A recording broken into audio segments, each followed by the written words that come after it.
Welcome to part 2 of Thor's lightning call animation. In part 1 we blocked out this. Now today we're breaking it down to create this. And after that we're going to add all the in-betweens with auto tangent to get this, which will put us around 70-80% of the way done with the shot. I hope you're excited to continue animating a Marvel movie level animation and learning body mechanics along the way. Let's get to it. By the way, if you have no idea what this 28-day animation challenge even is, just click the card up here. The challenge intro will catch up to speed on all the details that you need to know. Now, let's get into the blocking plus. Here we are back in our blocking scene from the last challenge, and we're gonna take what we have here. I'll just hit play. We're gonna take what we have here and punch things up. So there were still some sections that felt too slow, some moments that felt too soft, some pose adjustments we wanted to make. But then there's also breaking down these movements, right? Making sure that the feet kind of arrive in contact before the hips do, and there's weight shift, and we've worked out the arcs and stuff. So we're gonna do the meat of the work today, and probably get through blocking plus and hopefully into our first pass of auto tangent. So let's see where things end up. We're flying by at the seat of our pants. First time I've done this animation, so not sure what we're gonna get. I'm just gonna focus on this opening hold here to start. So I'm gonna bring that down 30 frames. Actually, before we do that, we've got a constraint here. We've got a constraint with this timing. If we change our timing and we forget to move this around, it'll throw off all that we've done there. So I'm gonna grab the constraint and add that to my quick select here. So now every time we do the all select for Thor's controls, we'll also move that constraint and be very wary of where that constraint is. Things could get messy, we may move that later, but we'll do that for now. I'm also going to add a quick locator control here, just so we can grab that a little bit easier for managing the arcs. I might make a separate parent constraint button here, and then just gonna say constraint, just so we can grab that separately if it becomes handy. Okay, now I'm going to focus on this first move, these first 30 frames. And I think here our timing could be punchier to get through the middle of this. I think I'm just giving him too much time there. So I'm gonna grab everything, all Thor, all the hammer stuff, and then I'm just gonna slide this down with a hotkey that I have. It's called remove in between. So now we've only got 4 frames to go from there to there. Probably see how that feels going forward. And I think here as well, we might punch up that timing.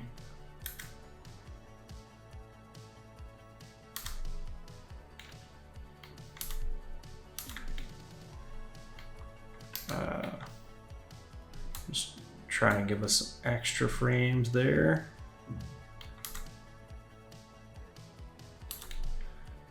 And now our hold finishes around 24, so I'm just gonna slide things down. So I'm only looking at that. Really helps me focus on this one move and not get caught up in all the things I haven't gotten to yet. And now the first thing I'm gonna zero in on is this cog. And I really wanna push, you can turn on our tracker, for instance, that might come in handy. But we really want to push our step forward to be nice and punchy. Even here, thinking I'll be using the tween machine quite a bit to with these stepped keys to just speed things up in terms of like positioning it close to where I want it, and then we can adjust from there. And I think I may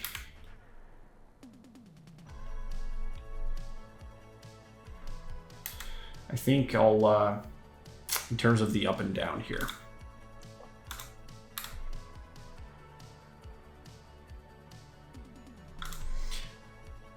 if we're looking at our graph editor, right, we've got this moment here where the up and down will be almost flat.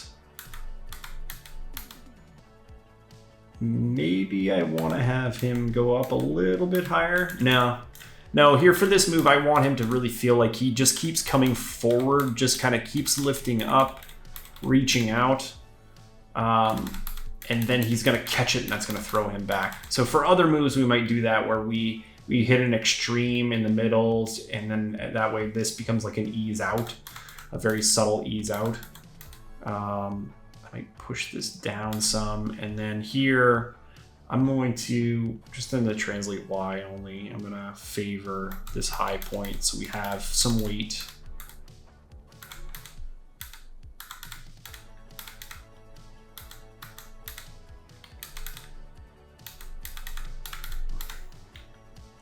And then I think I'll hold this maybe a little bit.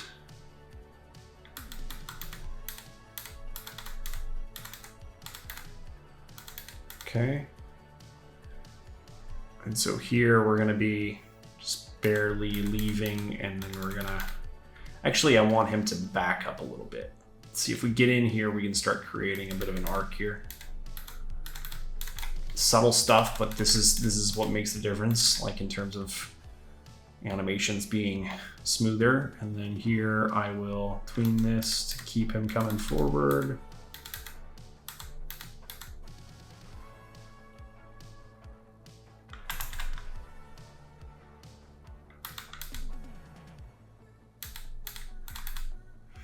And I want actually this to be a low point.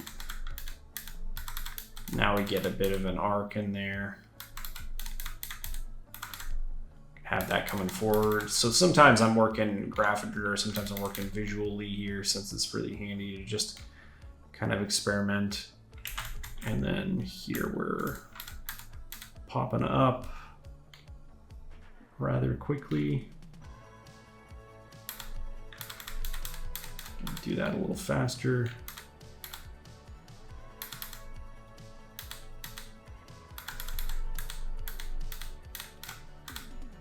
Have this ease in more.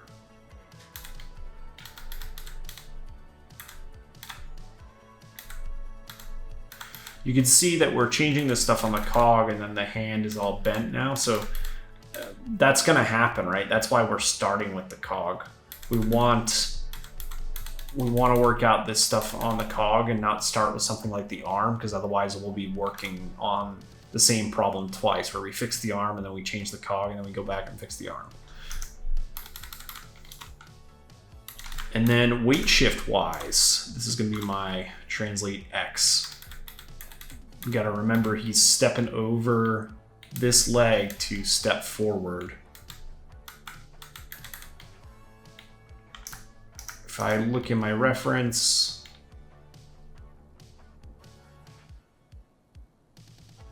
over that leg quite a bit here. So I think I'm going to push this weight shift that way.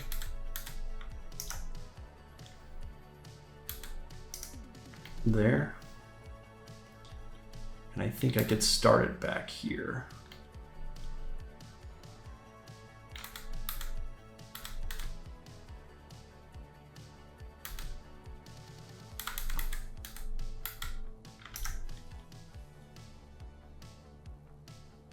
Okay, double check my preferences. I think I swapped them around. Yep.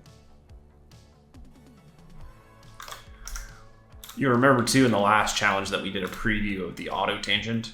If you're not sure about the speed of things, that would be a great way to just get a handle on where your animation's at.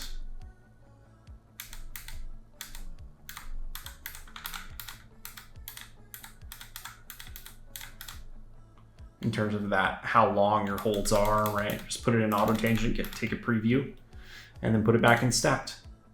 Not going to hurt anything. Just going to give you an idea of what your keys are doing so far in terms of Maya, what adjustments still need to be made. Maybe there's some surprising keys also in there that, was creating a bit of a mess, or something that you forgot to key entirely. Right? Common thing that happens. I want to lead this twist a bit more.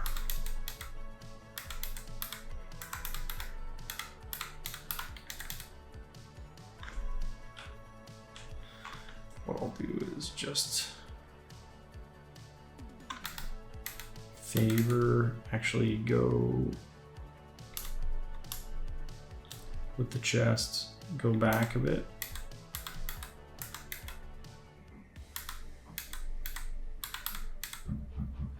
There could be a little bit of a delay like this, where it rotate as, here, if I just hide this and then show you a little closer. Right, you can say as he's going back, there could be like a little bit of a pull on the chest. That's mine, it's almost polishy stuff though. And then here, maybe we'll do that overall. That's what we set up before. I forgot that that was gonna rotate back. Okay, and then here we are pushing this. And I think we could set a key to really control this here.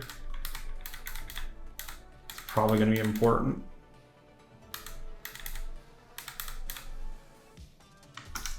And I don't want this to be as intense as our some of our hammer catch and stuff, so I don't want to push the shoulder breakage like I am here so much. I'm going to soften that up, but I also want to come in here and check that we're doing everything we can with the hips and the other spine controls first.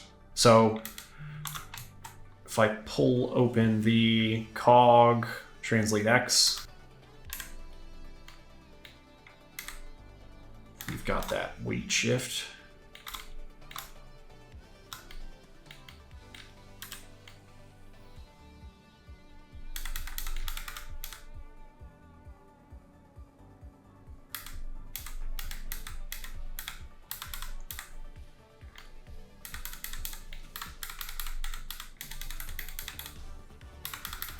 So we've got that weight shift kind of maxing out here.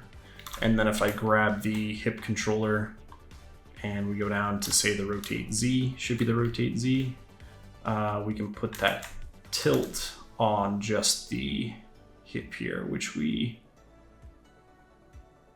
had it going the wrong way. So we're gonna want to go high there. We'll set a keyframe here, just to favor this position.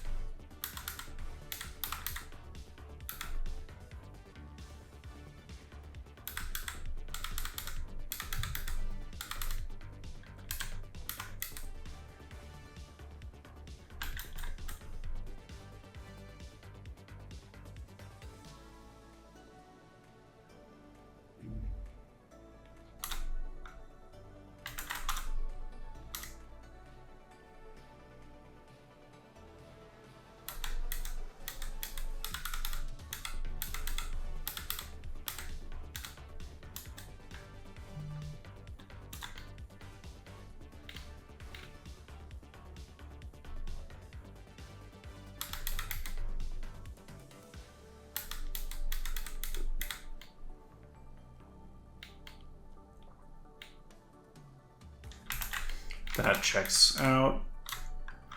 So just adding a little bit of change to that hip tilt through there. And then let's make sure this twist here is snappy too. So it really feels, I mean, the chest twists the most, but I want to make sure this part of the spin is strong too. I'm going to grab these spine controls and this one and then just share the keys on it. So come down here and share keys, and then that way I've got the extra keys that I put on that chest already here. And we should see moments where it just goes flat. Yes. So I'm gonna have this start leading that turn more. That's already pushed quite a bit through there. And then here, I might go back.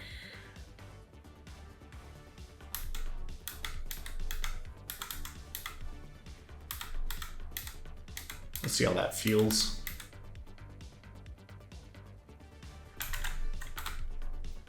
This is probably just going to be easing in.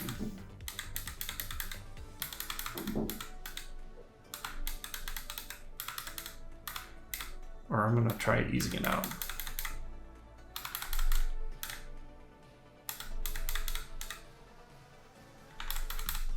Do a quick check on this one here.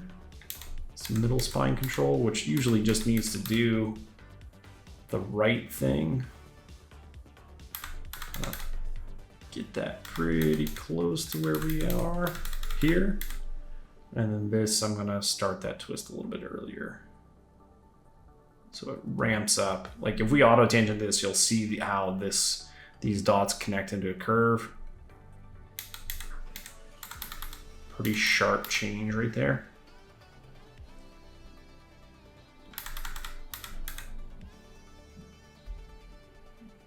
Ease out with that one.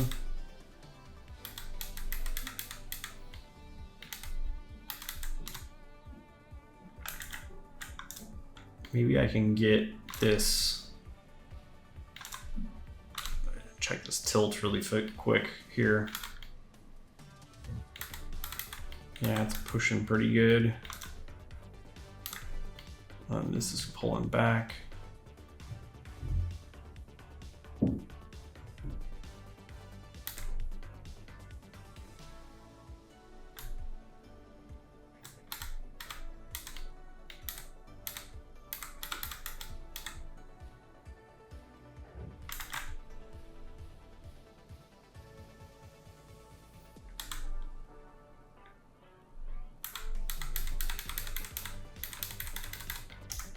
I think the rest we can sort out in auto tangent.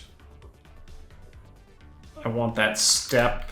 If we look at his balance, he's really starting to come far forward here, and that leg isn't close to contacting, and right now it kind of arrives at the same time his body weight does.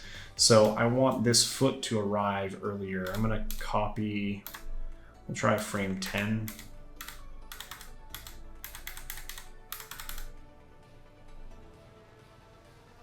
And then this is going to be my contact pose. So let's figure out for this foot what's going to make the most sense.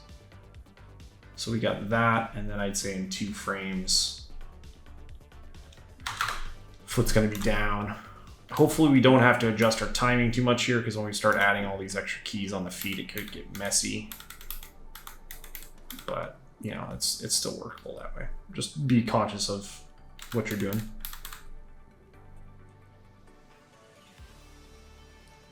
And this for me will be the moment where the foot kind of rolls up and then picks up. And I might have that start a little bit sooner too, so we can get more than a frame in there for the foot to jump. So I'm gonna grab these.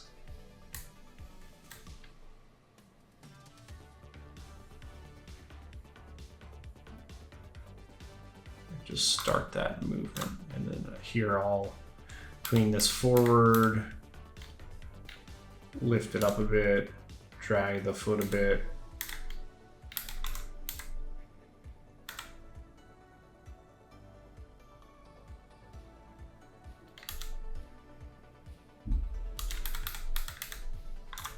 Could leave the roll on, we'll see how bad that looks. Normally I zero that out in 1 frame, like we did for the walk, avatar walk. Okay, he's stepping better there. And then this arm,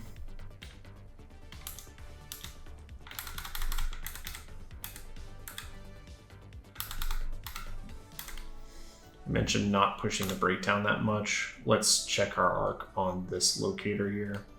And I did keep the hand in IK for simplicity's sake. I mean, he's kind of holding that same spot. I'm just gonna roll with it for this animation unless that arm ends up looking really funky, like it's really driven from the wrist, which is possible.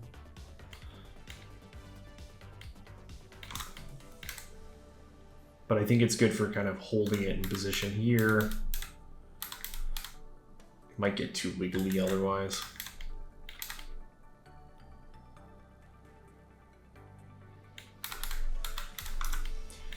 I do want this on frame 10 to start coming forward a bit more.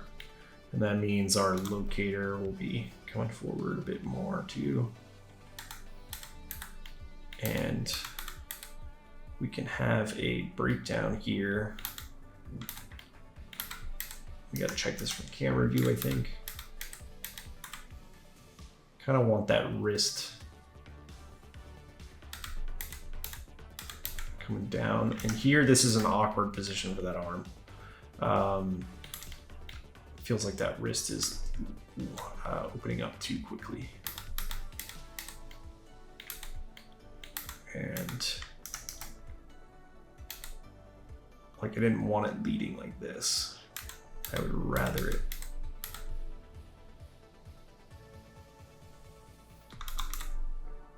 This looks pretty foreshortened, so I'm going to bring that down.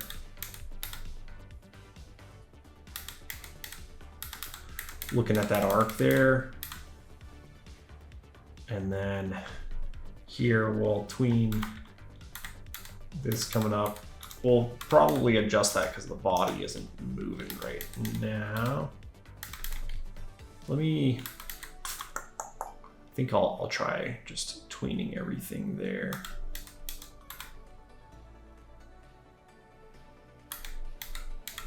We may end up deleting that key later.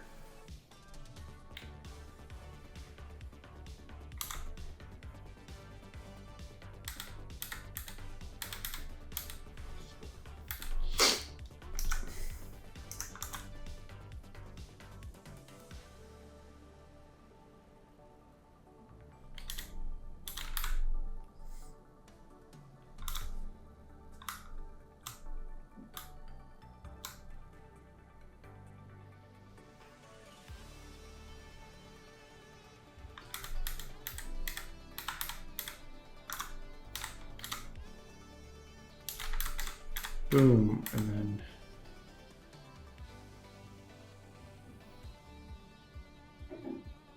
there's this weight shift that's happening.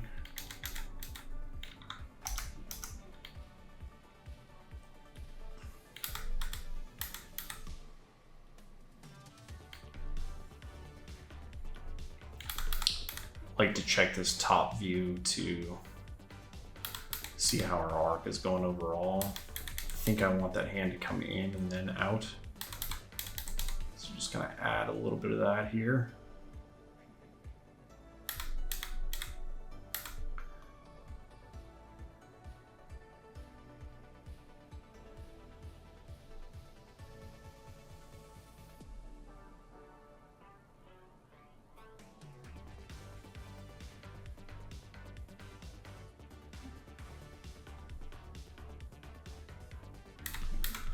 Okay.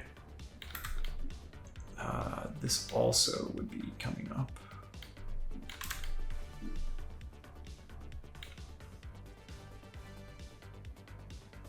And I do want that hand to feel like it really extends the most at the end. So that's what I'm working out here. Back here, I'll bring it in a little bit more, keep that arc consistent.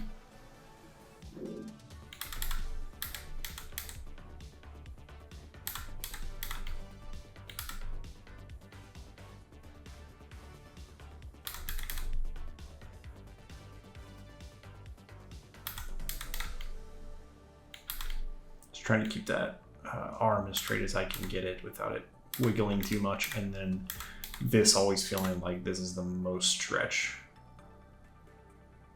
I want that hand to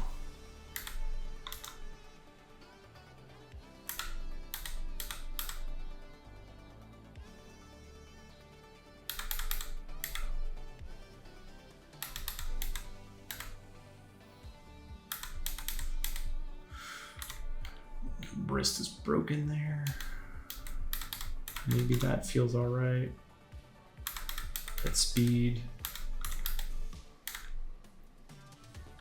Hopefully my internal dialogue here is helping you as I think about my shot. Sometimes my things that are on my mind end up being completely off, but hey, especially as I'm trying to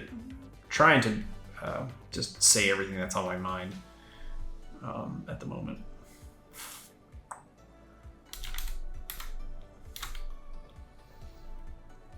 I bet if you recorded everything you thought while you animated, it'd be hard to keep track of everything for one, you know, between your animation and what you're thinking about. And then you'd probably be led in a lot of different directions that don't pan out so much. Okay, so I think that arc is working better, and I think that hand rotation is okay.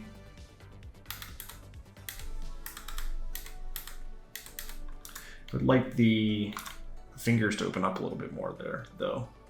So here I really want to push this extension.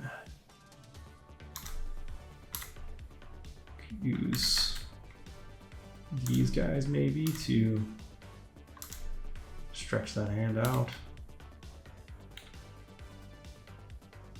Can easily become too much. You want to keep this stuff subtle.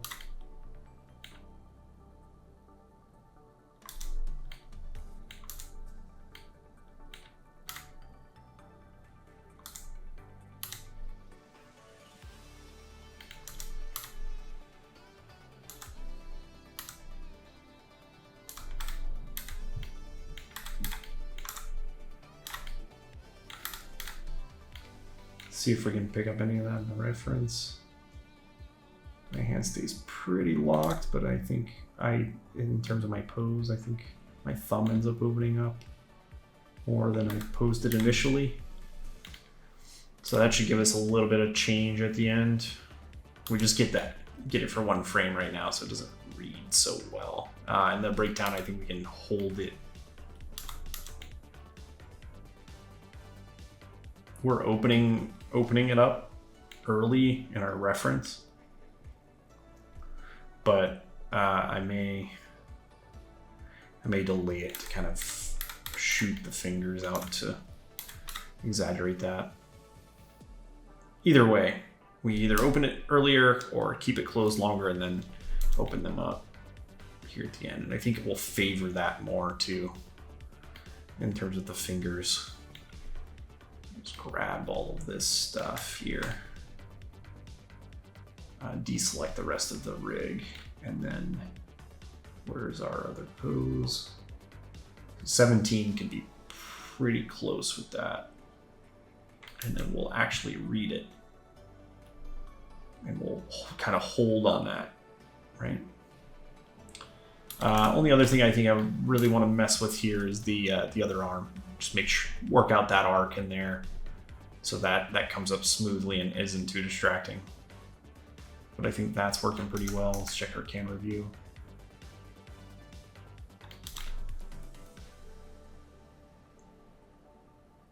I'm not sure if I want to push this forward more, but we'll see how that looks in auto tangent.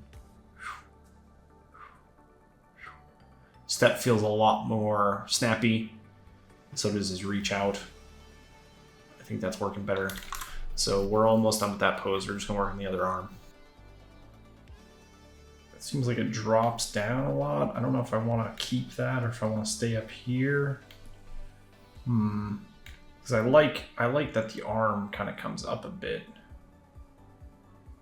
Let's toy with this.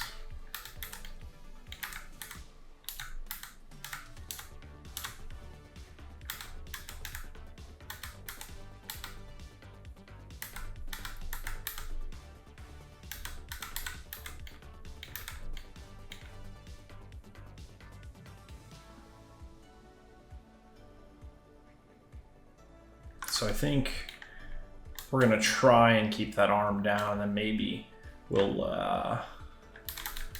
lift it higher in the end if we need to. And I'm gonna put this key on 17 to just make it really get there and hold tightly.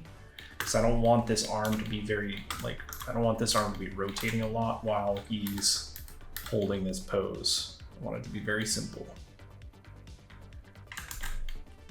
Let's see if that looks in camera view.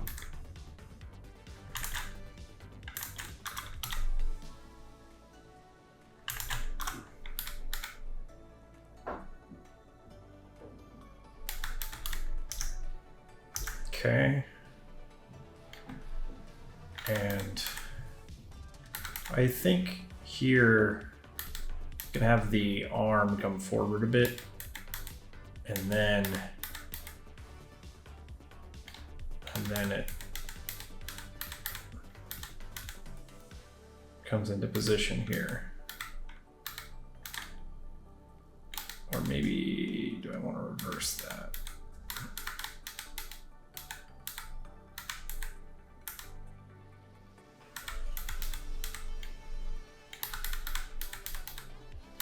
Yeah, for me in the reference here on 14, I'm having the arm forward.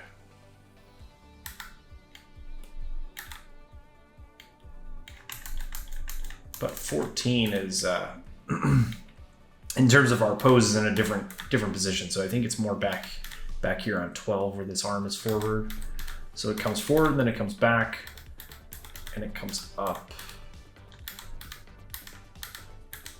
And I think this is probably just needing to stay down here. Let's see.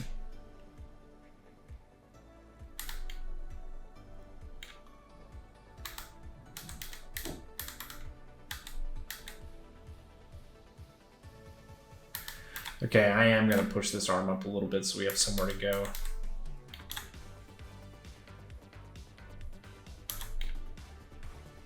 I'm trying to get it to feel like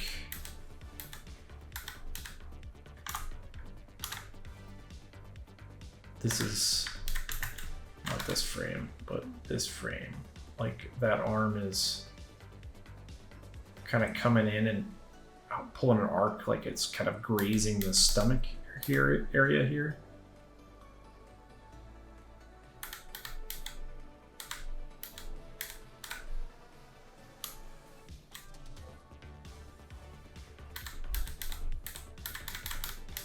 Just like something like that.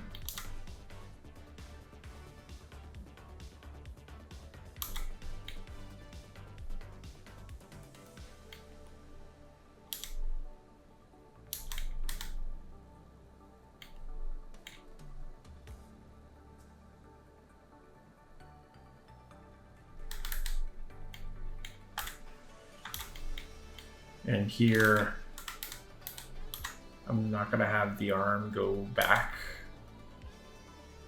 so much.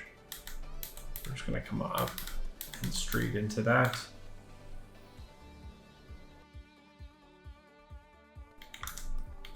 So look at that.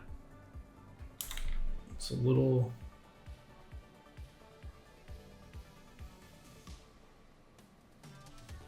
messy right here.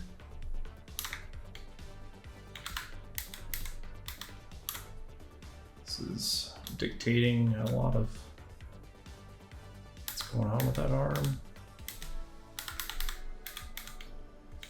And I think because I've got more chest twist than in my reference, I'm probably bringing that arm too much around in front. This is too big of a move here.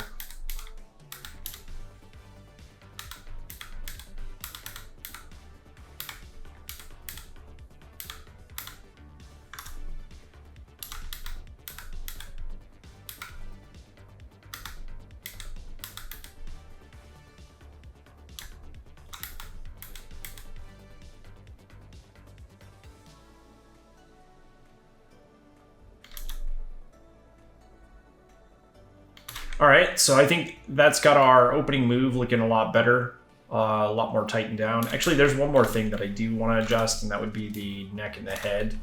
Like if we look at the neck there, it looks kind broken, right? It looks way too like curved and then perfectly held straight there. With the chest twisting this much, we gotta have some bit of movement in there, I would say. Maybe we can kinda tilt him like so. Let's see, camera view. Can we have this kind of feeling into it? So we don't really have pupils to show, so we have to really show it with the head angle. And I'll just say we're really close to it here on 17. So I think that works pretty well. We might have to we'll make some adjustments to the other poses that follow after, because that wasn't in our blocking, but I think that's working. Neck gets kind of weird right here. So I'm gonna try doing a little something.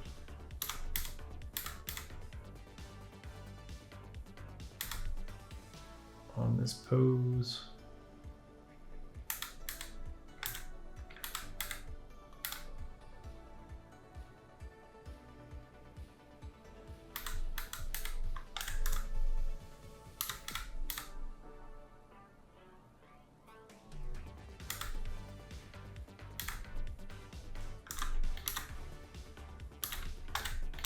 So just kind of delay that head going into it, that head rotation. And now I think that feels more connected than the neck and the head, and I don't really read a broken, weird neck in there so much. Right? So I think that's feeling better, and we'll move on to the next move. Hey, I hope you're having fun continuing this animation and getting past that 50% level and really pushing forward the finish line with this. If you are very serious about growing your animation skills to where you can become a pro in movies, like on Marvel shots like this, or games, right? You should consider unlocking Pro Mode if you haven't already. In Pro Mode, you're gonna get harder challenges that build off the ones you're doing here, so that you can become a pro even faster. But they're only available through email to the serious animators that have unlocked them. That's free to do though, so there's no real reason not to. Just go to unlockpromode.com and you'll be good to go. I mean, check out some of the awesome animations that have already been made from these Pro Mode animators.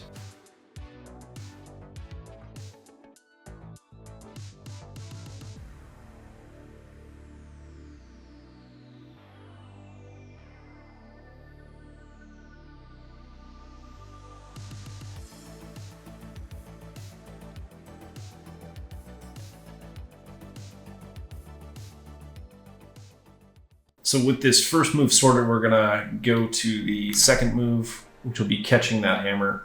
I'm going to shift our time slider now to show more of that. Spin this back up to 70 frames. I guess I moved that at some point.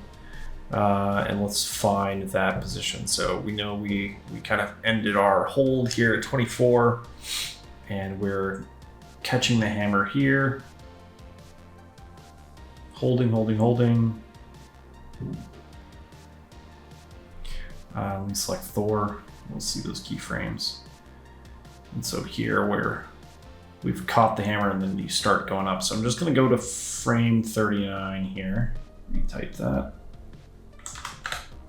And then I'll slide this to 24 so we can just stay focused on this new section, which is pretty short compared to the others.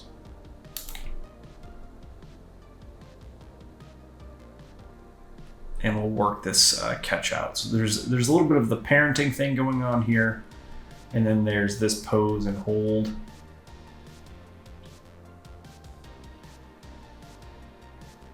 So let's go to our reference view here real quick.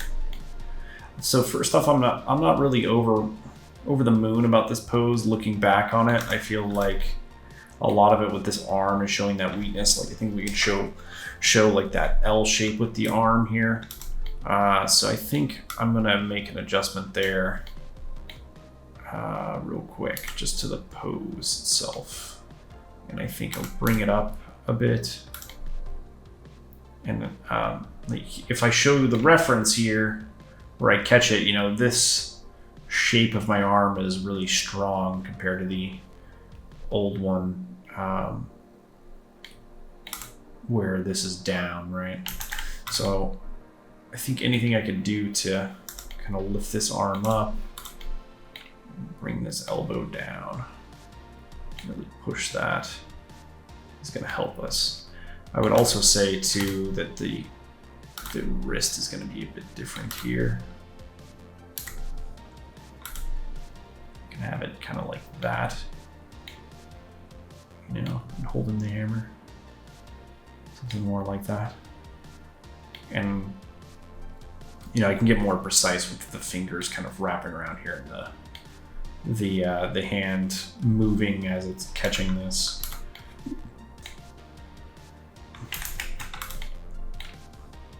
Later, I can do that later, really. But I think I'm gonna bring this back maybe a little bit more, and I can use the other hammer control, you know, to add the rotation to it. Might make things cleaner than having too much on here. So let's try some of that now. I think I'm gonna share the keys real quick. So we have all the same keyframes on this controller. And I'm just gonna tilt this back a bit and then probably adjust this hand some more. There, and I think that feels stronger. Let's see how it looks on our camera view. It'd be nice to see more of that forearm, you know? So I can bring that out a bit. It's gonna be hard just because we got the chest turned so much. Maybe it'll be enough with him in motion, you know? Yeah, we'll see how that plays out. So I'm just stamping a key on everything there.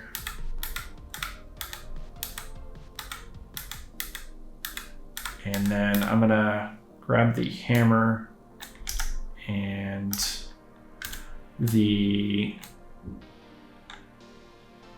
hammer and the locator here. And then I'm just gonna favor this pose quite a bit.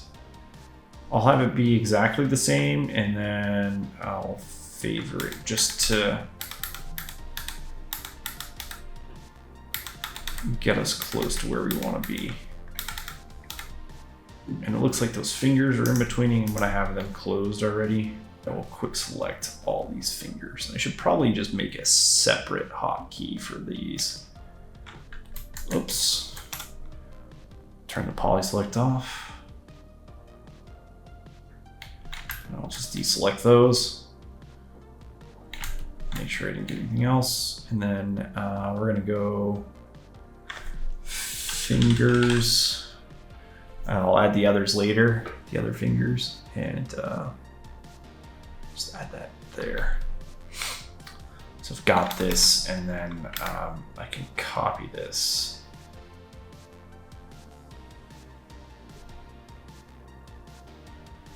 $31 will be the same as 39 there. And we can just tighten it, you know, we can fix that grip a little bit more later. I just wanted it to be roughly where it needs to be. And I think here we're on 27, we're also just gonna have that be closed. Now this is that strange broken pose that we had because we were pushing the impact of that hammer here. I really don't want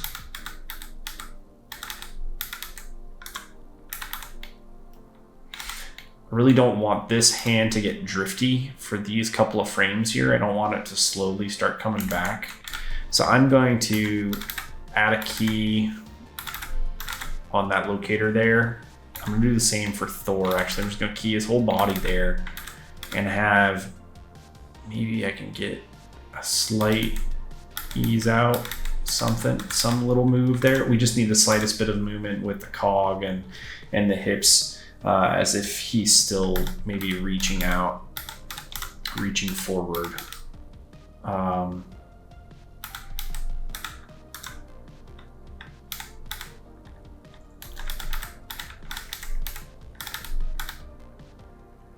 And the constraint here, let me just double check this. Okay, so it's kind of on there. That was being weird. It was messing up our arm, right? So here, I think I still need him to push forward. I don't want him to ease back, right? Because he's still reaching for the hammer at this moment.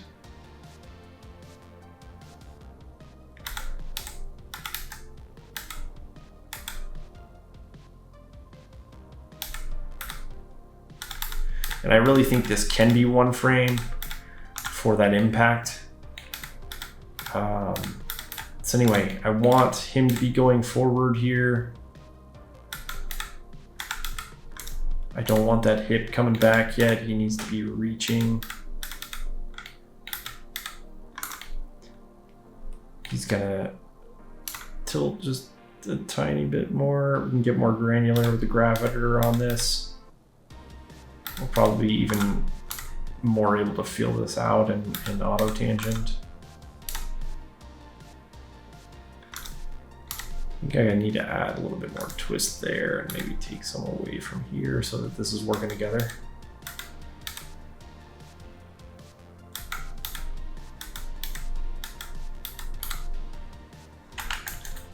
Maybe a bit too much there.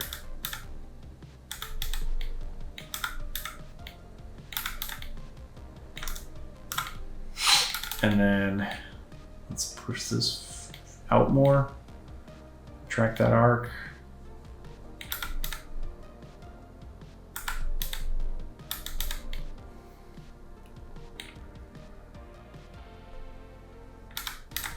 Just to make sure it's still heading out. Yep, we still have a straight arm.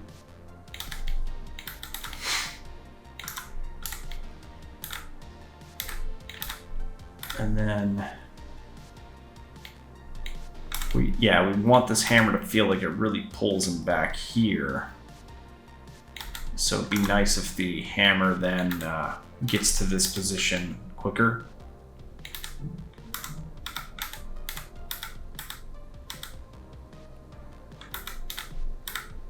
So let's have this shoot back there, continue shooting back.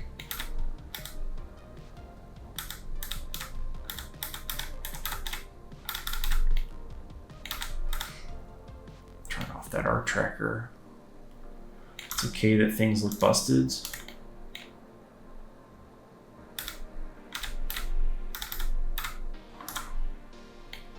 just gonna select all of these here and try to tween where that needs to be, roughly. I don't really want it to favor this pose. I want it to favor here, so I'm going to ease out a bit, maybe a little bit more.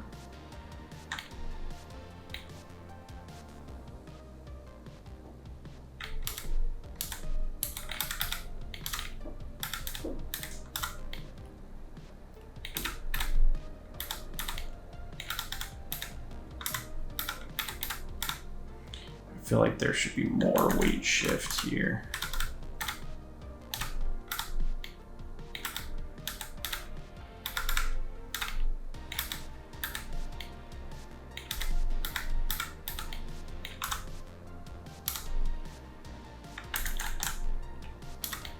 I want the chest to twist a little bit more than the mid spine, and the mid spine to twist a little bit more than the lower spine, and so on and so forth, because the impact hit here.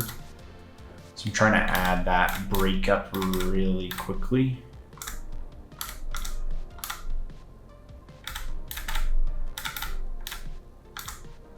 Maybe I'll delay this some.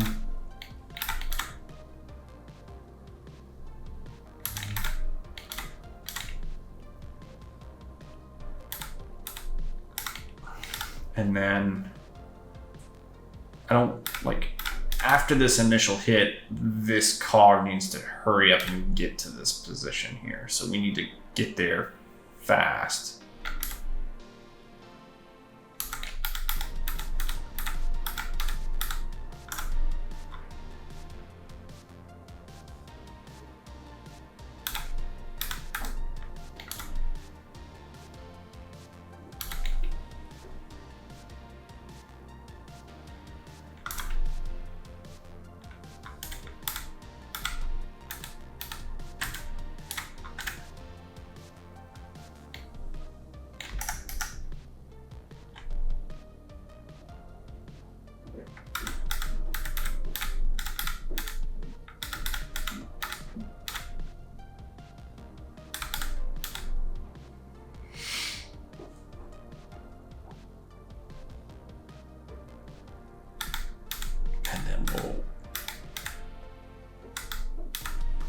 control this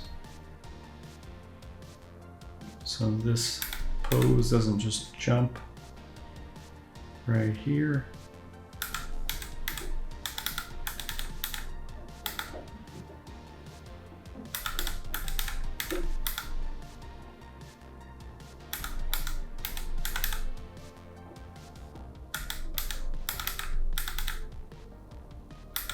Trying to ease this arm out.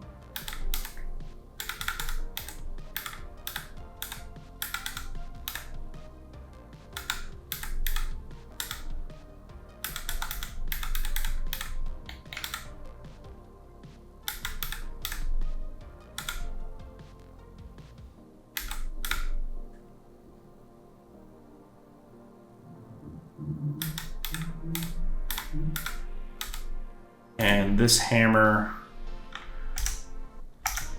we need this hammer to like come down in an arc as he's holding it, almost like he's kind of ricocheting this, right? And so we'll have to figure out that arc so that it'll kind of go and do something like, and then it comes up, right? So kind of back down and then up into that lightning call pose, right?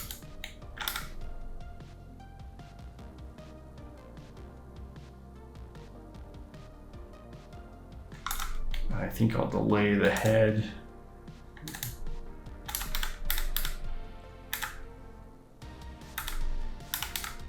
Here.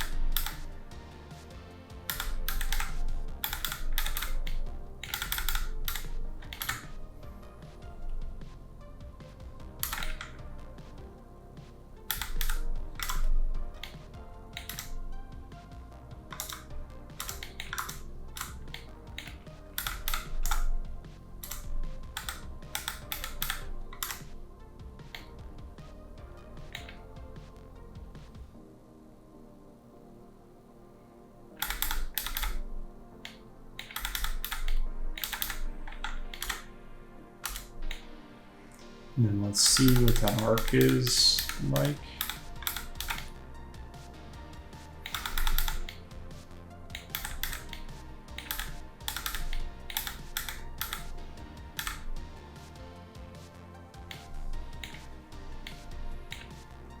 Too much movement here, but I think I'm starting to maybe bring it down a little bit more. Need somewhere to go with that. And I think I do want to have some sort of frame here where it's coming in and then here it's far away. So it's going to launch into position. I'm going to try to keep it on that path too, because it's kind of like where he's aiming his hand.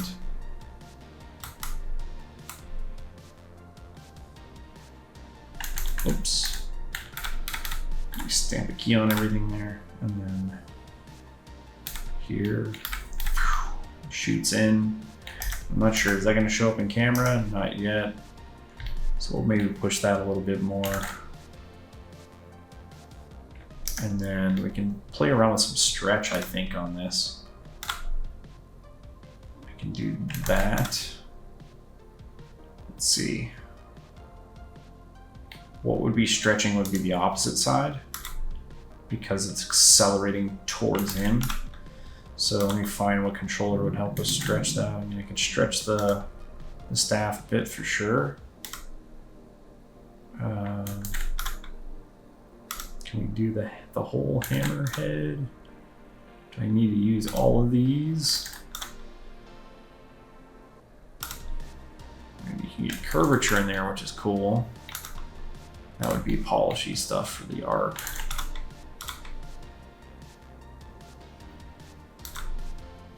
Kind of want like a smear line or something here.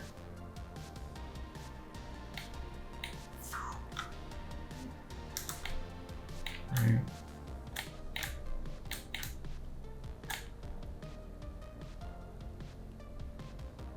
I kind of wanted to just skew this. Yeah, I wanted to do something like that and skew it out.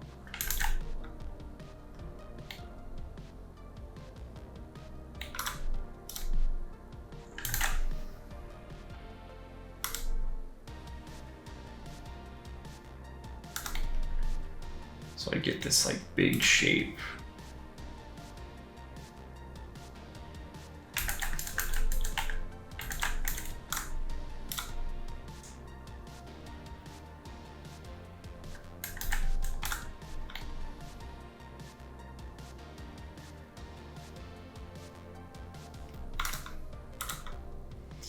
I was wondering if I wanted to do the opposite or not here.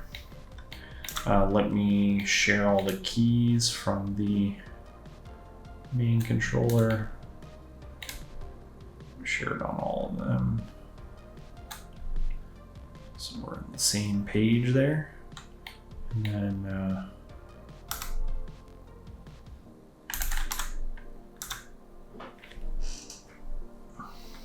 we'll set keyframes here and just try it out. So I'm going to bring that more into view.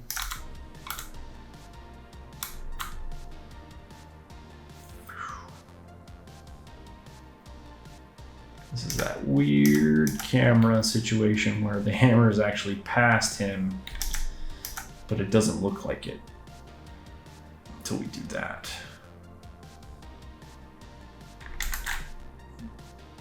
Maybe all we're going to get is some of that handle coming in.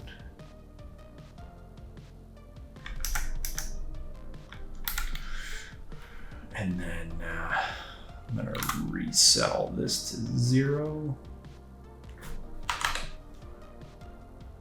including the scale. Oops. Scale's at 1.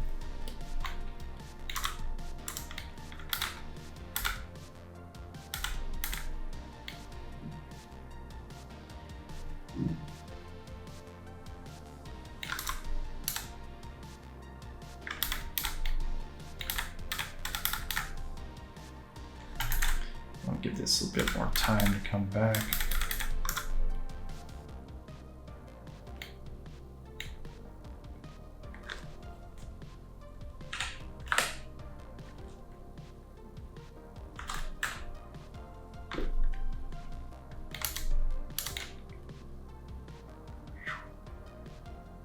And then this doesn't really connect here.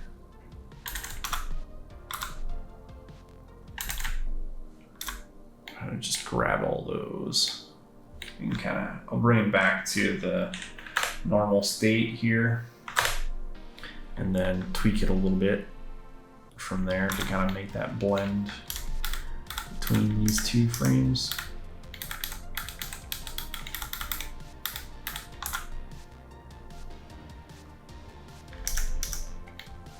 And here,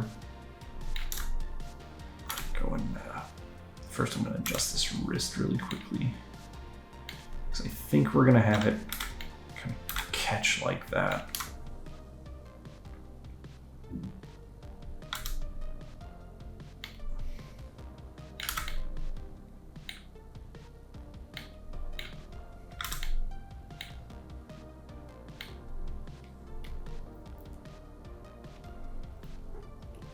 And then if I can get that elbow up. So the elbow's kind of up and back, kind of straight from this position. See how it looks in camera view.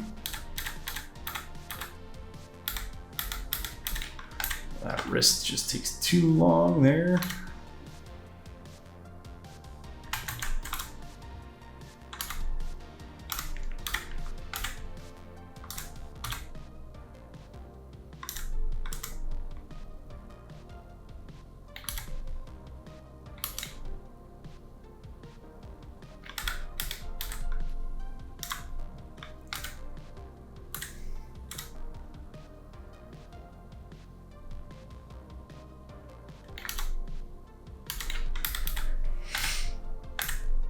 Yeah, I don't really want it pointing down that much for camera view.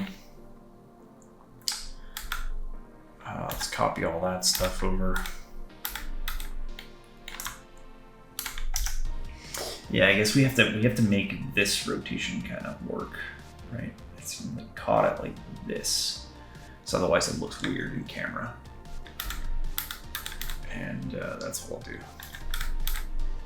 I do want to delay maybe that head rotation some here.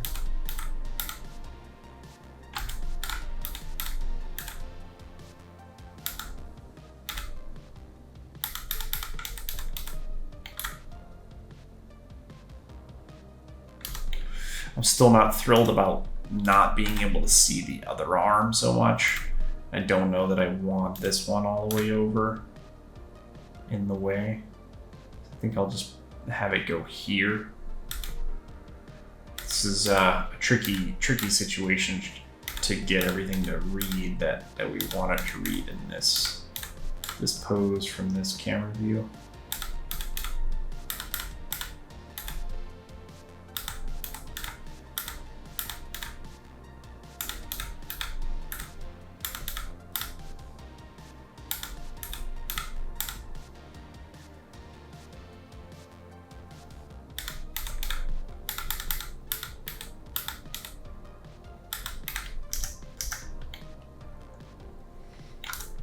And I think this shoulder would be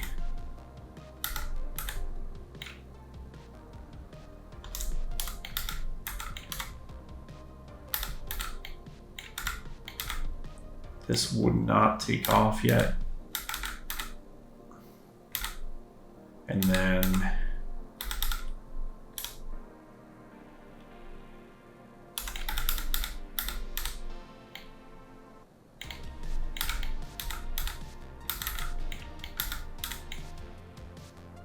still think this would be hanging back if the impact is here. Take a little bit of time to transfer to this arm.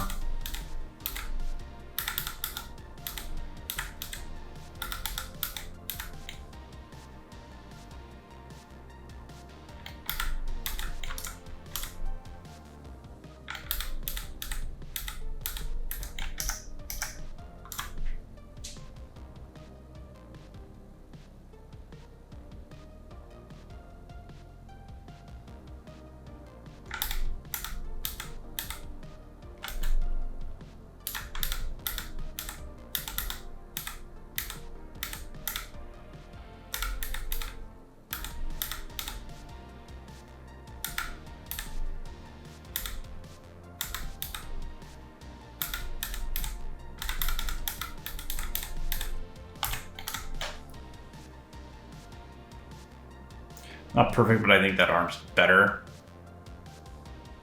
Still a little wiggly for my taste.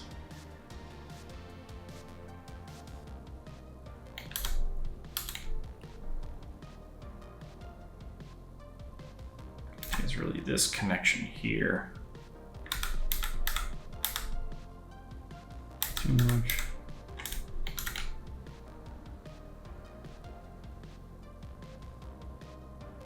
Boom, he catches it. He's got, we don't want him to feel like he's incapable of catching this thing and like that it's gonna pull him over. I don't want him to feel that like out of balance by it. So we might tone down how much he's kind of like pulled by the hammer here. But I'm going to leave it for now, and then I want to add some of that drag here.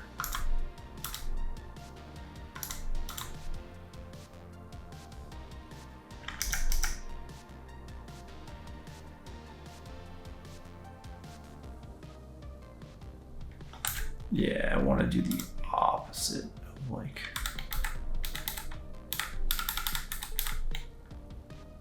Even if I just pull that one.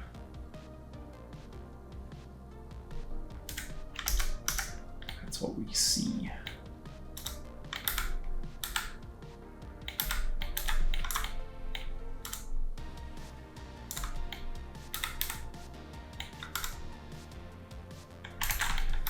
Right.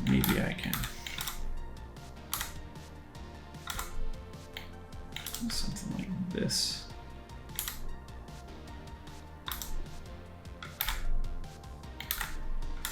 Just smear it from here. And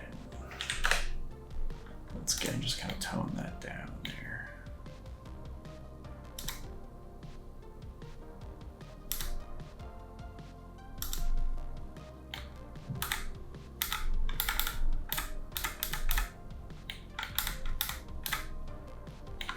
Still have this drag a little here, I think.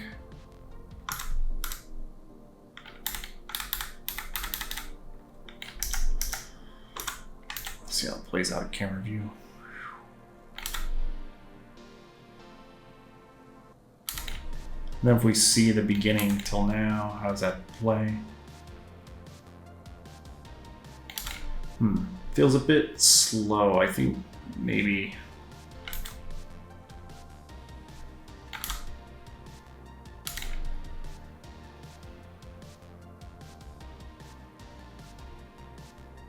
got too many frames to get to here, maybe.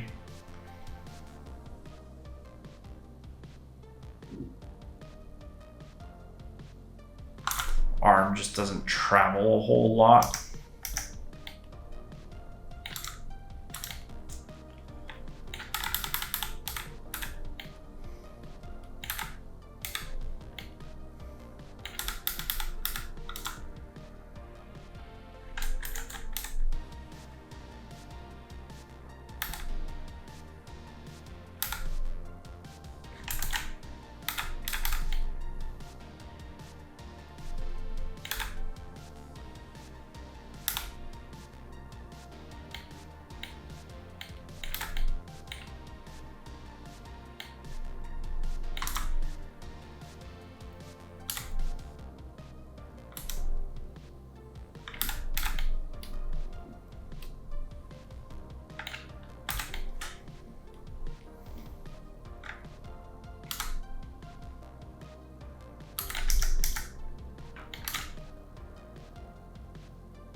We see a little bit more of that hold here. How does that work?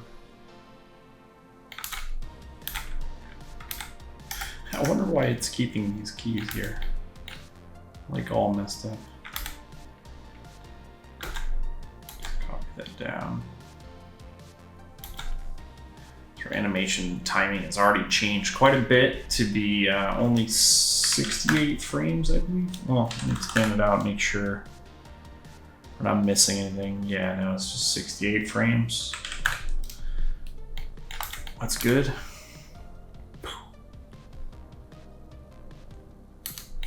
Yeah, we need to put in this wind up, I think, to really feel this hammer catch.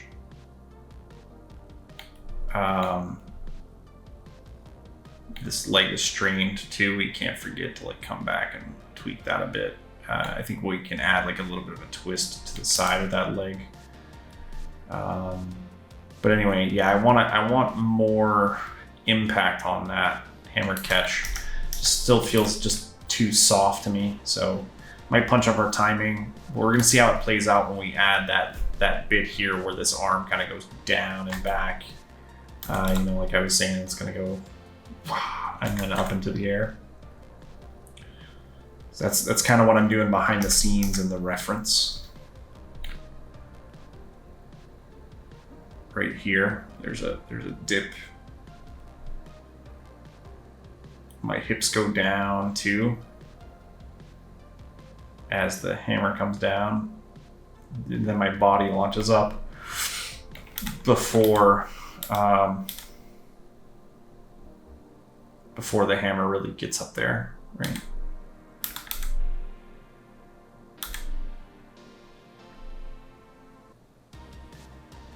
And we'll have a 1 frame pop here. It might probably be a little bit more cushion than this, like the frame before. We'll have a little bit of cushion, but we're definitely not going to have that many frames there. So I think at this moment, we're gonna call that middle section where the hammer catch is done.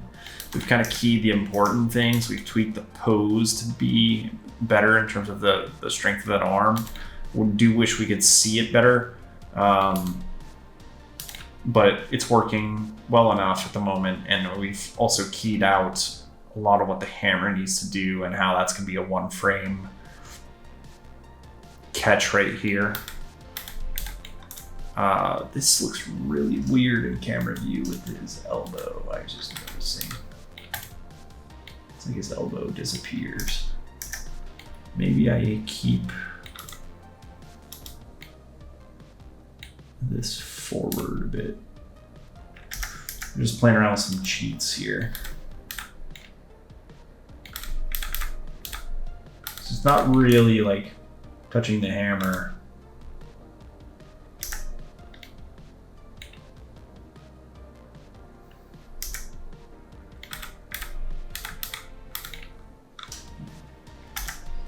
This one I kind of need to.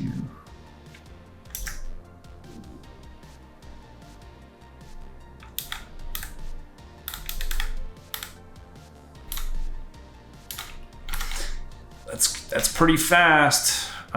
Question is, are we going to read that? Will it look like he's catching the hammer still? I think the arm and the hand doesn't quite flash away so much now that we kind of cheated it. And then I think that extra smear on the hammer helped.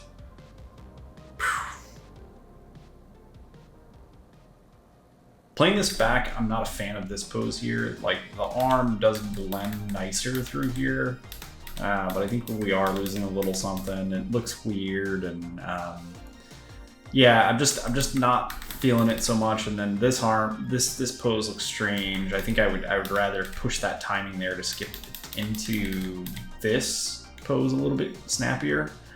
So I'm just gonna make that adjustment before we move into the hammer lift at the end, you know, the lightning call.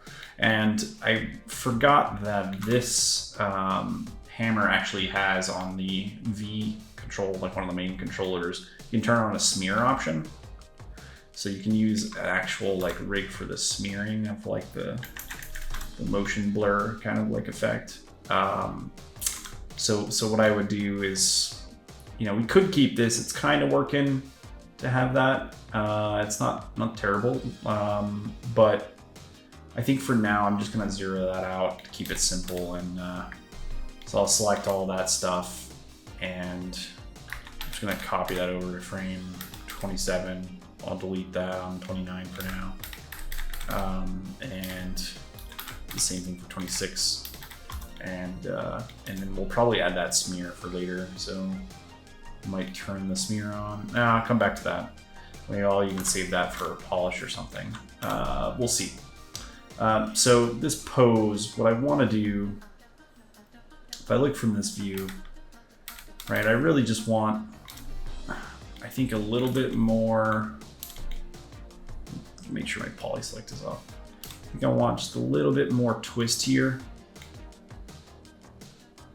in the shoulder, and then a bit more from the chest. It makes sense to have just a bit more there, right? Because that arm's coming back so much. Like, we're gonna get a lot of lead from that shoulder just with how far it is ahead anyway. That I think we're not breaking anything. And then I'm gonna move this hand back into position to where it, it looks like you could hold this.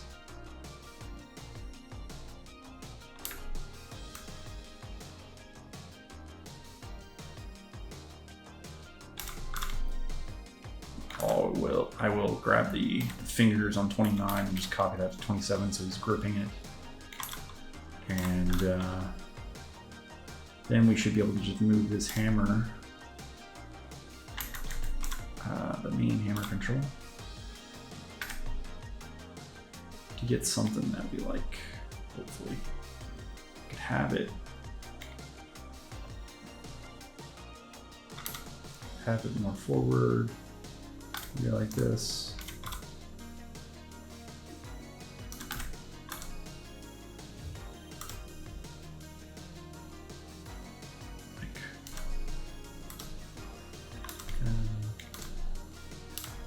Push that shoulder maybe I take the chest and push the arc up on that a little bit.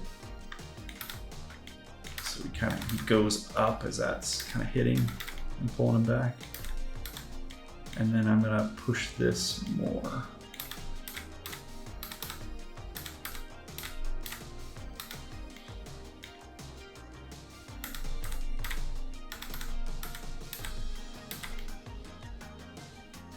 And I think frame 29 here might just be like a one frame deal between 27, 29, and 30. Like it might just be all on every single frame to make it punchy, because I wasn't really enjoying the speed of things there.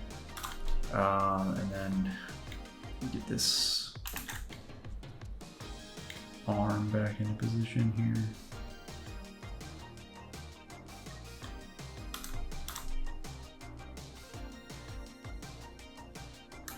Or I could hold this.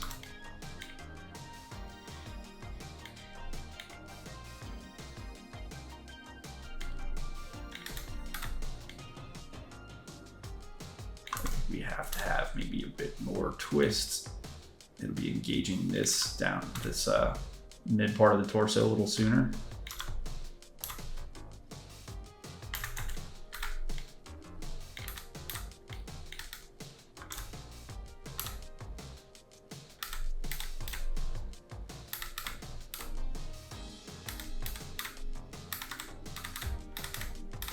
And just watching the head there to keep that calm. And that elbow is really high here. I think anyway we'll bring this down and maybe we get something like that.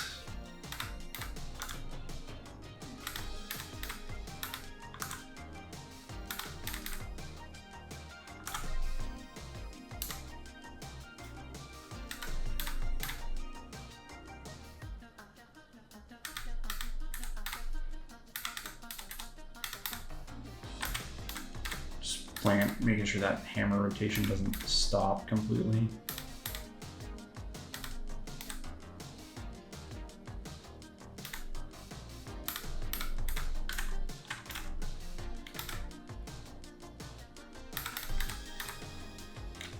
Why did that turn on there?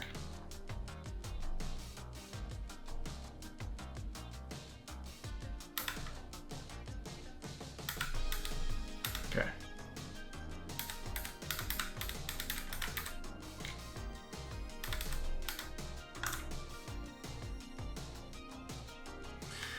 Okay, here we get,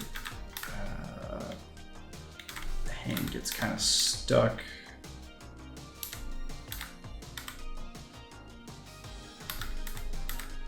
I think you have to move the hand itself here. Just trying to keep that rotation looking like it's continuing in the right direction and not getting stuck, and then I think that plays out better. This looks a little strange. I think we got too much hand rotation.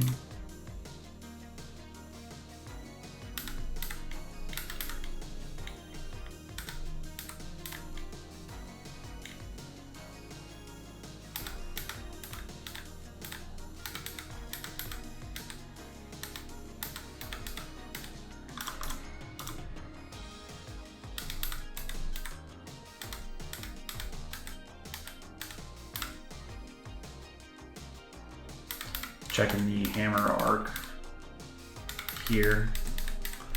And also looking at that hand rotation and seeing if I wanted to add maybe a little bit more. We could have like a little bit of something there,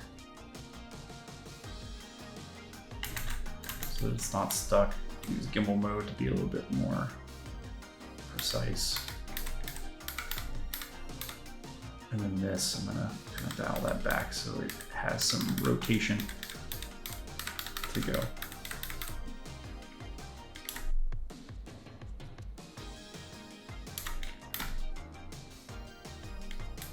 So I think that's playing out better. I want to use the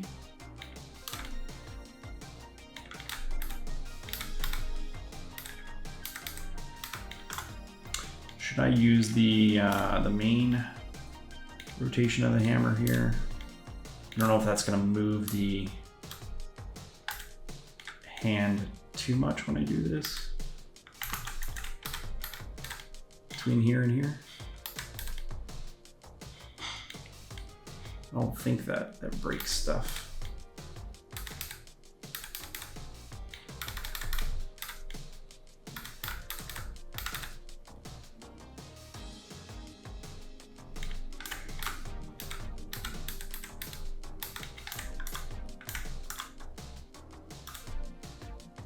I feel like this needs to be up higher and then this needs to be lower. Whoops, put that on the wrong frame, of course.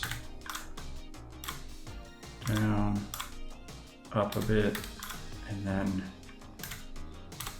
have to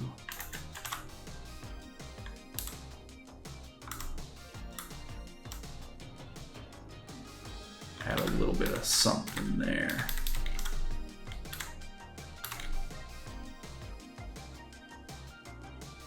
Boom, boom, boom, boom. We can add a little bit of drag maybe to the head here. So I don't want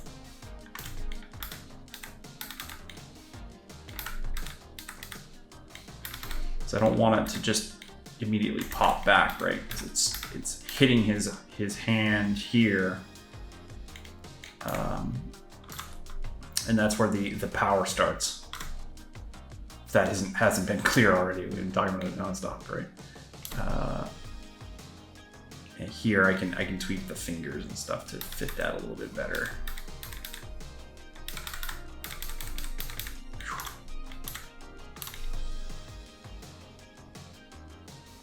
And I think here I could angle this better to come in like that. So this kind of handle flies down into his hand. I think it hooks up a little bit better with this. How does this look in camera? Hopefully this isn't too busted. Yeah, not too bad. We're mainly just gonna feel that pose more than anything. We can tighten the grip on those fingers later. Just time consuming to get in and do all those hand poses right now. And here, I think I will go in and put that smear in just because the only thing we see this frame before is the strap and the handle. And we don't catch much else, so I'm gonna go and add that bit here. Make sure I turn that smear on for this frame only. So no smear, smear's on, and then it's gonna be off again. So let me go here. I think it's meant to be on like one of the ends of the hammer, but I think you can fake it to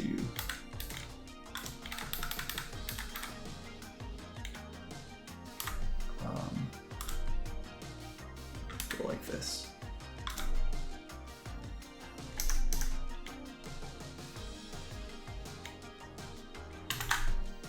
More on the top of the hammer. It's funny because if we're like horizontal here and then the camera we're vertical, right? Just goes to show you how different things can look in the camera view.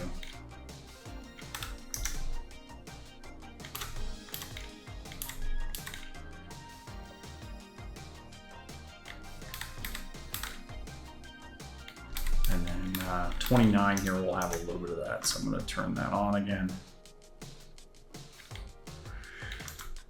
But I'm going to reduce this.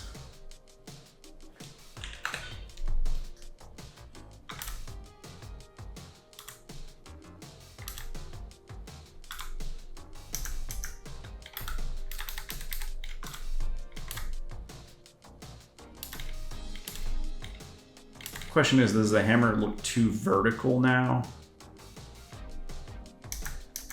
Oh, and I forgot to set a keyframe here. Whoops.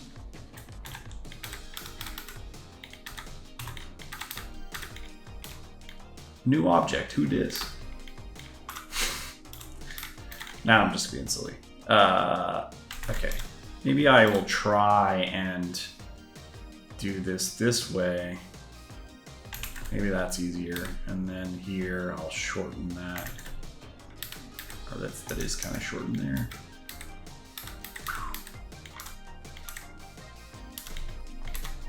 Might be too much, but we'll see how that looks when we get into auto tangent layer in betweens. I don't want it to be too noticeable, just really felt. There's also the option on the hammer as an alternative to, instead of smearing all these things, we can put in a moldable and have another hammer or another one, and just like we'd see like a little bit more of the hammer then that way, because we'd have another one put in there. Anywho, I think that feels better.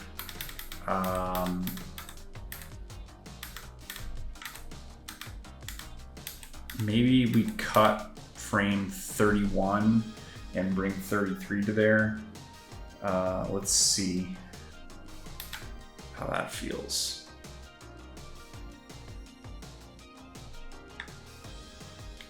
And I'm just gonna slide all of everything here. And then I'm gonna bring 33 over to 31, just slide all that animation in.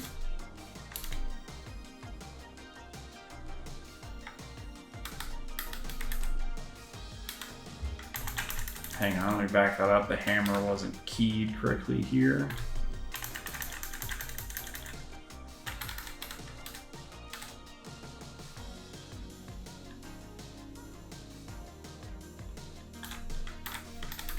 So it's in position here, in position there. This is stamping keys on that hammer, so when we slide everything over, we hopefully don't lose anything. And then now I will slide. Cut a couple frames from that move, kind of get to this a little quicker. I might have the hammer only rotate to here because I'm not really a fan of it being necessarily there. And like, could we make that look strong with the hand? Something about this feels a bit better to me. So I'm gonna go with that on the hammer rotation. Let me swap views again real quick. And then we're almost ready for that last section there where he summons the lightning. We're gonna save the lightning for later, of course, but we're gonna work on those body mechanics, get that figured out. So here we're there, right? And then there.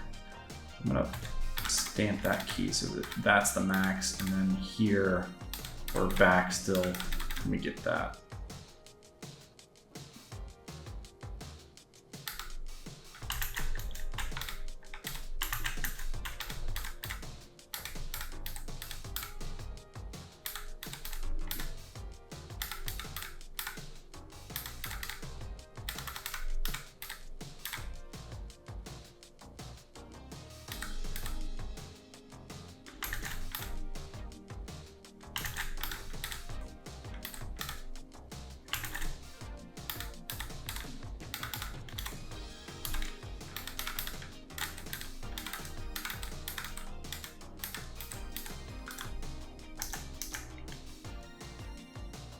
That wrist is just too turned.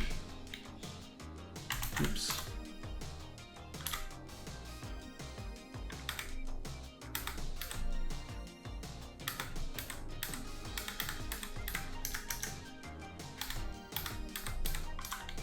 There. Yeah, I think that looks better.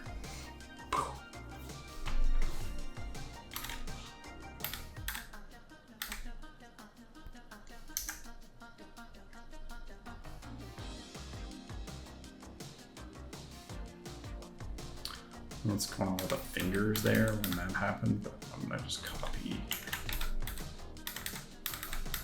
There's a bit of wiggle going on with him there on 26 too. I'm not a fan of. Where's that coming from?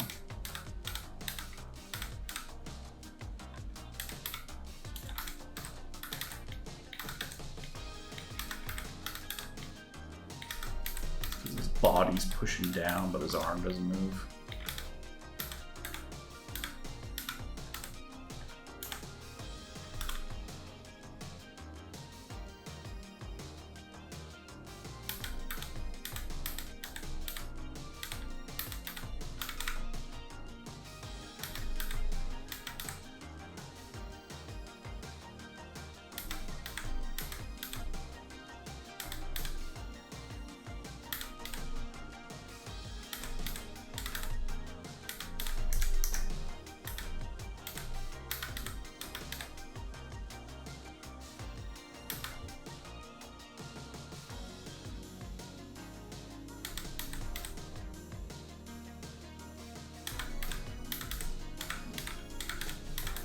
Better.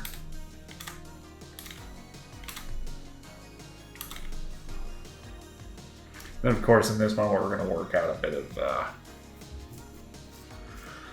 of that arm, basically kind of rolling through here to launch the hammer up into the section. And we were talking about how it's gonna make figuring out how he's blend a little bit easier as we work on this next half. So that's what I'm going to do. And I'm going to just save the version here so I don't go too deep into that path. So let's start this next section by working out the overshoot, making that punchy for this lightning summon. Because right now we've got 6 frames here going up to this position. It's going to make it very, very soft and even, or at the very least it'll ease into this position. And we don't want that. We want that to hit hard. Right? We want it to feel like a punch. So let me make sure I'm showing my reference again.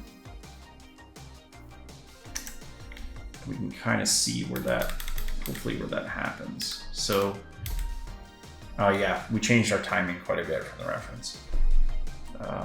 Even though we already pushed that timing quite a lot. So you can see we kind of get like 3 frames from this like halfway point. The chest is really throwing, you know, the whole torso is kind of lifting and pushing that hammer up into the air. But I want to hit this extreme, go a little higher than I need to, and then in 1 frame pop back down. We can have maybe some of this movement in the hand where it kind of goes to the right and then, you know, shifts the body weight that way a little bit. And then we come back to the left. We could probably have that during the whole. We've kind of got that built into our blocking right now. Just something we want to keep in mind here as we add maybe a couple keys in this section. So let's grab the hammer here and just let's say with this pose, maybe we can tuck this in a bit more. Maybe we can wrap the hand around it a little bit more. Does our pose look? No, that's probably good enough. And then we're gonna have this be, I think, close to a 1 frame change. So I'm gonna cut. I'm just gonna copy 51 to 46, I think. And then what I'm gonna do is, we're basically gonna skip this frame.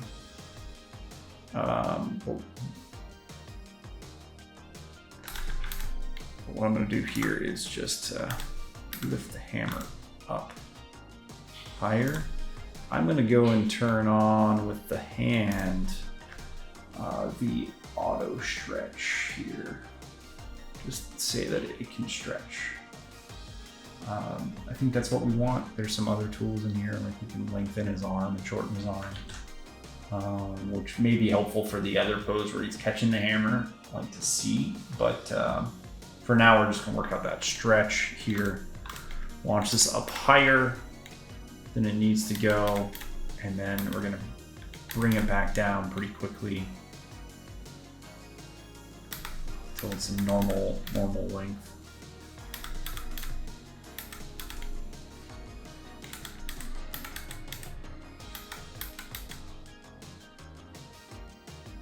Normal length with straight, and then there might be like a little bit of relaxing here. And then same deal here, might come down a little bit more. And I think that wrist would be a little bit more like so. And maybe a little bit more like that.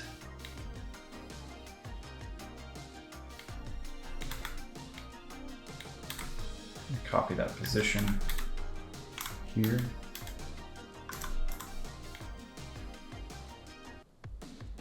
And then just double check.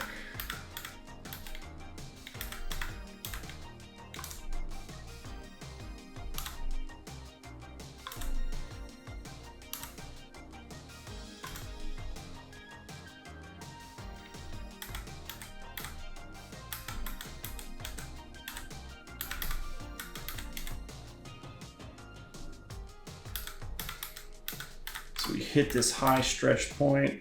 I think too I could maybe bring this, whoops, grab the finger. I think too I could bring the hammer maybe back a bit so it's going higher here, and then it comes down and forward.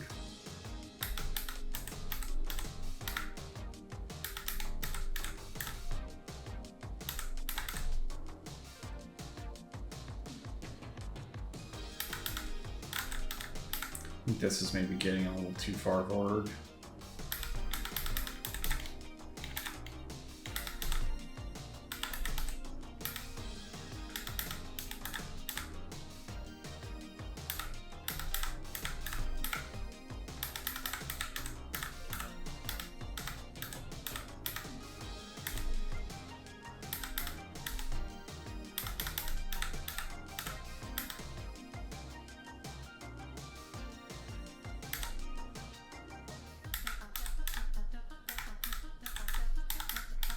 Yeah, let's try something like that.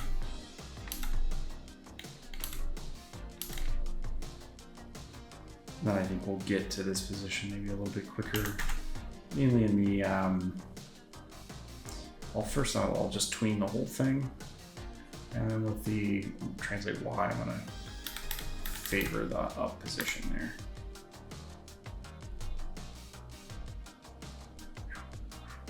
Boom. Now, I mean, we can already feel that difference in terms of the snappiness getting there, right? And we are gonna add a little bit of this going on with the hammer. And then maybe it comes back.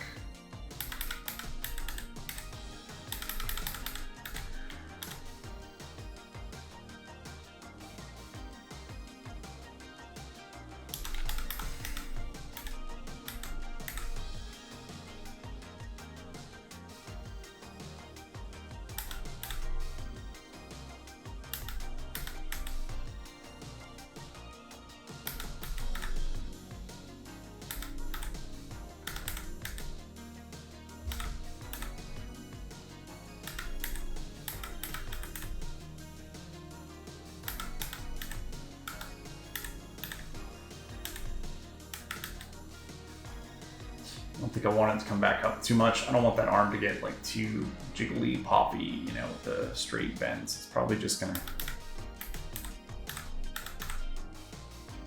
hold its position tighter and not flex so much.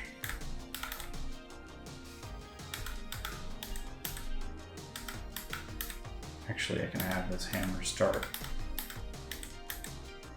So it comes down and to the right, and then it'll go up and to the left for this final pose. And I want it to kind of lead this body movement over. So it's kind of that hammer swinging around that's causing that body weight, but we don't have to emphasize that too much. It's not super important for the shot. Right. And I don't want to spend 37 to 45 getting into this. Like, we need to, if we're looking at the reference, you can see how we hold through here pretty tightly, and then we really start moving, and we're going to push that even more. So we kind of want to get this starting roll in this wrist right here. Let's see here. What can we do?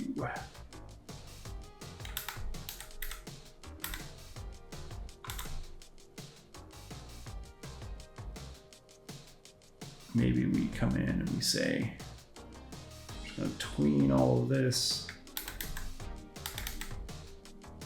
and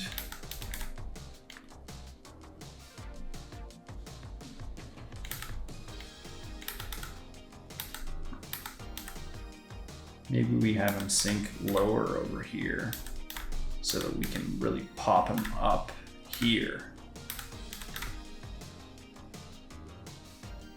Really throw his body into it, right?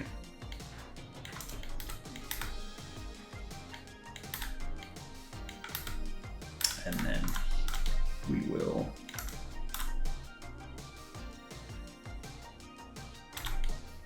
come in here and say,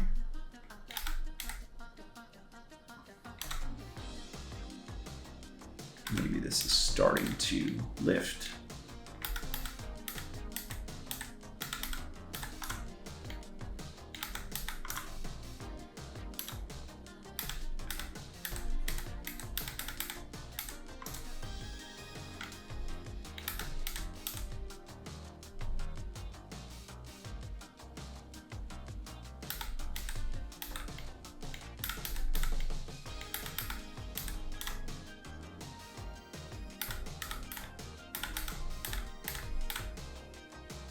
This arm isn't doing anything too crazy here.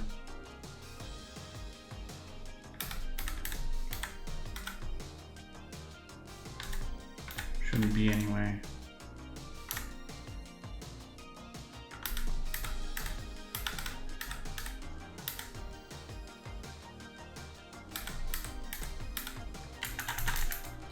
I don't want to move that controller too much if I can help it. Too much stuff in the way there. Like, because an elbow doesn't move like this, an elbow just moves in the one direction, that forearm, the way our anatomy works. So try to keep using the rig like we would like if we had one in real life, right? We had as if this rig was set up the same way that our bones were set up.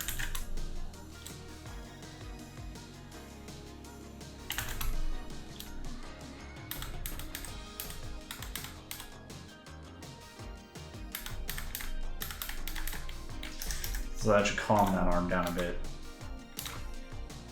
Looking at this playback, there's just a couple more things that I want to add before we just go into auto tangent here. And some of them are pretty simple.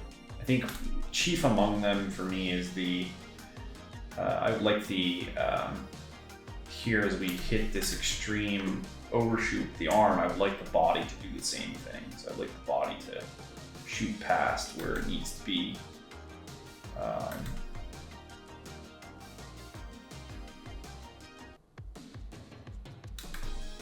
So we're gonna overshoot with the body here, and then we'll quickly snap back. So I'll add another kind of breakdown here. Let me tweak this a bit. Boom, so we go further than we need to go. And then we're gonna settle back.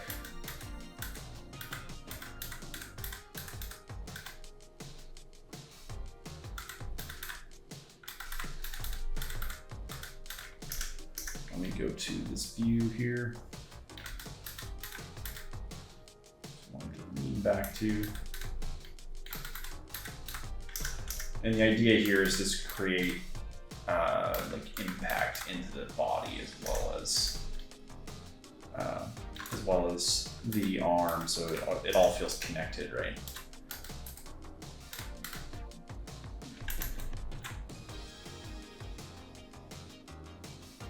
We can easily overdo it.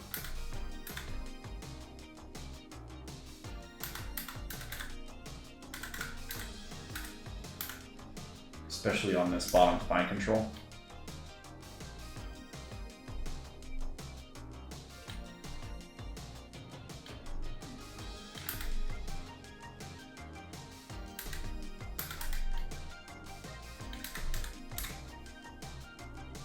Graphitter can come in handy here to be a lot more precise and like the frame before it to favor it a lot more. Yeah. But the idea is that it should be kind of poppy there. And I think maybe I'm getting too much twist here now.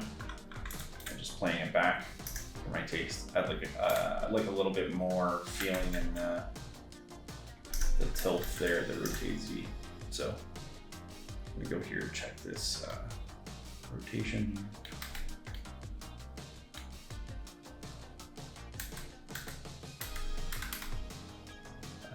Bring this down, I think.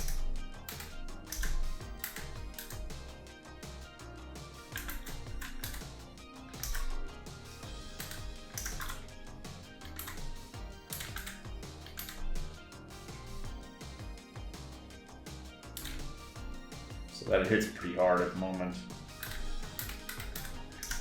I think the rotate axis will calm that down too.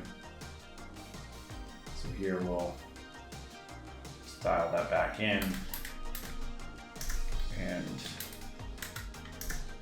here I think, yeah, this won't be going the other direction, so we're going to be leaning back more and more. Right, and we're kind of hitting a wall right now because all those rotations are hitting their extreme at the same moment. So we'll break that up later. We got those in betweens. And we're gonna give that arm a little bit more time too. So like here it's coming back. And then I probably want it to keep coming back and have a little bit of a drag there.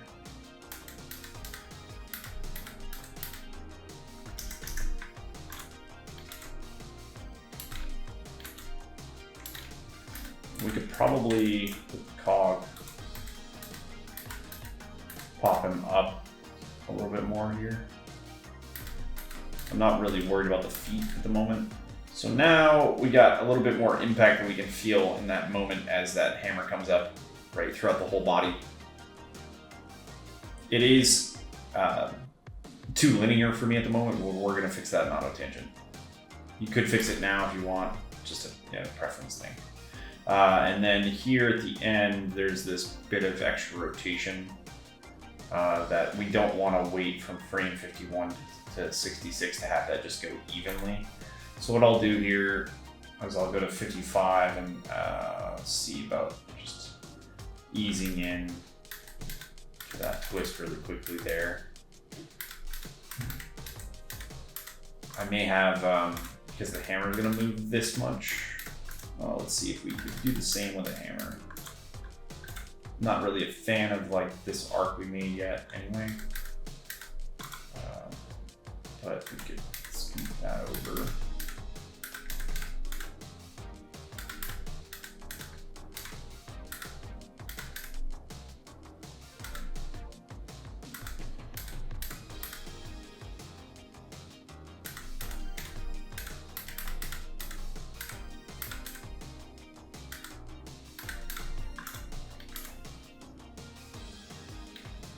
So now we got that hold in here, and it's kind of favoring this position. It's a little messy through here at the moment where it kind of comes back, at least in stepped, and then it rotates again. So we might just go straight into this or reduce this. Not sure what I'm going to do yet. I'm going to feel that on auto tangent. And then the last change I want to make is to this arm here before we let the Maya in betweens happen.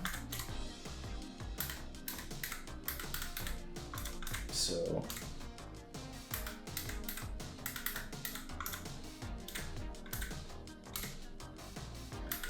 just trying to keep the arc clean here on this arm.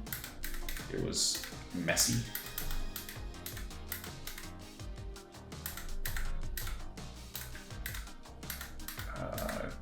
want it to feel like it comes over. Screen left here. Just trying to create a clean up. I'm looking at that knuckle really. Just trying to create that clean arc so that arm doesn't get too intense there.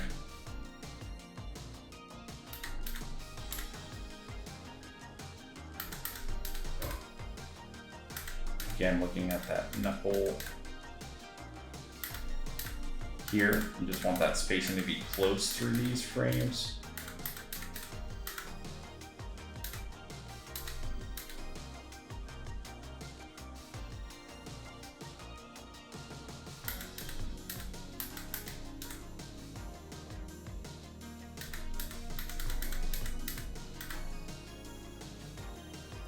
So there we go. We've got those quick little additions in there, kind of roughly. At least they're keyed and pinned down, and it'll be a good reminder for us as we go into AutoTusion now to see these in between, see how our blocking blocking plus has turned out. I hope you had a blast continuing the story animation. We're almost at the finish line. Now, click or tap the screen for more animation lessons, and I will see you in the next animation challenge. Happy animating.